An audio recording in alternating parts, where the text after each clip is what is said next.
રાજસ્થાનના સાંસદ મારા મિત્ર રાજકુમાર રોતને કહેવા માંગુ છું, આજે અમારે તમારી મદદની જરૂર છે. આ આદિવાસી સમાજની બેન ન્યાય માટે 17-18 દિવસથી વધી રહી છે, છતાં પણ કોઈ પ્રશ્ન ઉભો નથી થતો. આ લોકો સપોર્ટ નથી કરતા. દીકરી જીવતી છે, મરી ગઈ, બળાત્કાર થયો ના થયો કશી જ ખબર નહીં.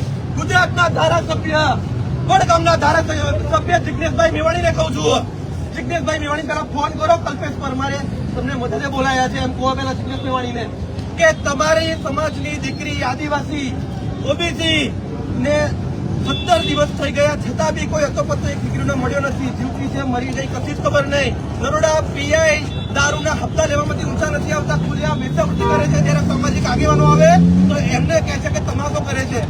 જિગ્નેશભાઈ મેવાણીને કહું છું, તાત્કાલિક ધોરણે અહીંયા આવો. અહીંયાથી મારા મિત્ર અને બીજા સાથી મિત્રોને કહું છું, ચૈતર વસાવા જોડે મેસેજ પહોંચાડો કે આદિવાસી સમાજની દીકરીને આ નરોડા પીઆઈ દાદાગીરી ભરીને વર્તન કરીને અમને ઉભા છે, છતાં પણ અશોભનીય વર્તન કર્યું. અમને ગોળી મારી દો, ફરિયાદ કરી દો, મંજૂર છે. બાકી આ દીકરીને તો લઈને જગ્યાથી ઉભા થઈશું. દીકરી ક્યાં છે અમને લઈ આપો.